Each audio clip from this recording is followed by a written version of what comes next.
अगली भक्ति में अर्जुन कहते हैं त्वदन्यश के तुम्हारे सिवा संशयस्य कोई ऐसा नहीं है जो इन संशयों का छेत्ता न ह्युपपद्यते, कि इन जो संशय है उसका कोई और जवाब दे ही नहीं सकता, चाहे वो देवता हो चाहे वो योगी हो, कोई भी जवाब नहीं दे सकता। उसके पास इन शब्दों का, इन संशयों का कोई उत्तर नहीं मिलेगा।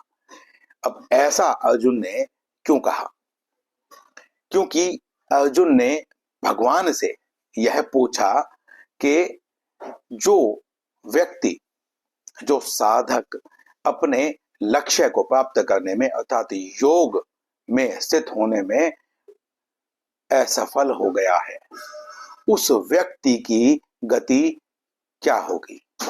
अब यहां पर यदि हम योगी की बात करें तो योगी तो सफल हो गया है, योगी को वह स्थान प्राप्त हो गया है जिस स्थान से, जिस पद से वह साधक वंचित रह गया था। तो योगी जिस स्थान पर गया ही नहीं, योगी उसके बारे में लक्षण तो शायद करा दे, परंतु अशेषतः अर्थात समूल नाश कर पाए इस संशय का वो क्षमता योगी में भी नहीं है। फिर कहते हैं कि जो देवता है वह भी इस संशय का निवारण नहीं कर सकते। इसका भी मुख्य कारण यही है कि जो मनुष्य है वह जब शुभ कर्म करता है, परंतु वह जो कर्म होते हैं वह स्वर्ग की इच्छा से किए गए होते हैं, तो वह व्यक्ति स्वर्ग को प्राप्त करता है और स्वर्ग में जाकर देवत्व को प्राप्त करता है, मनुष्यत्व से ऊपर उठकर देवत्व को प्राप्त करता है। तो उसके तो कर्म हुए ही स्वर्ग की कामना से थे, तो वह तो देवता बन गया। तो उसके जो कर्म थे वह उस प्रकार के थे ही नहीं कि वह विचलित होकर छिन्न भिन्न होने वाली अवस्था में जाता, क्योंकि वह तो योग मार्ग की तरफ जा ही नहीं रहा था। इसीलिए वह भी इस संशय का निवारण नहीं कर सकता, क्योंकि वो भी कभी उस मार्ग पर चले ही नहीं। जो जिस मार्ग का पंडित होगा, ज्ञाता होगा या व्यवस्था करने वाला होगा, वही इस संशय का समूल रूप से नाश कर पाएगा। अब यहां जो कृष्ण शब्द अर्जुन ने प्रयोग किया है, उस कृष्ण शब्द का अर्थ यह है कि कृष्ण शब्द जो होता है वह आकर्षक होता है, अपनी ओर खींचने वाला होता है, आकर्षित करने वाला होता है। तो यहाँ पर अर्जुन भी कृष्ण के प्रति आकर्षित हो रहे हैं, वह कृष्ण की तरफ खींचे चले जा रहे हैं। इसका कारण क्या है?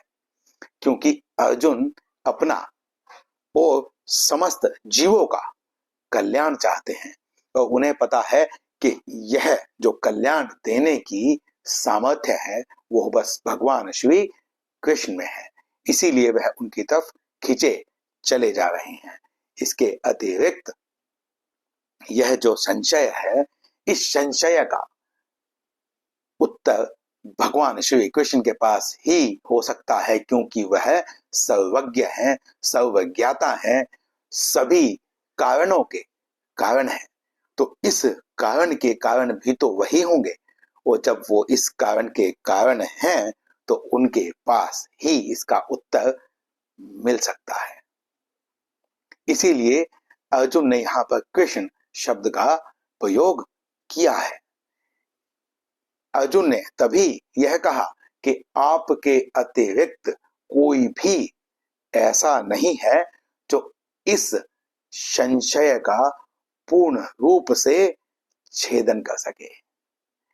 अब यहां पर बात इतनी सी ही नहीं है, अब यहां अर्जुन ने कहा ही अपपद्यते, इसका अर्थ निश्चयात्मक ही से और अपपद्यते अर्थात मैं आपकी शरण में आए बिना इस संशय को कैसे समाप्त कर सकता हूं। यहां पर अर्जुन यह कहते हैं कि मैं आपसे ही जानना चाहता हूं क्योंकि आप ही इसके लिए समर्थ हैं। तो फिर कृष्ण शब्द का जो प्रयोग किया उससे यह कहा कि आपके अतिरिक्त कोई भी ऐसा नहीं है जिसकी शरण ग्रहण करने के पश्चात इन संशयों का पूर्णतया निवारण हो सकता है। इसीलिए अर्जुन ने यहां पर ऐसे शब्दों का प्रयोग किया।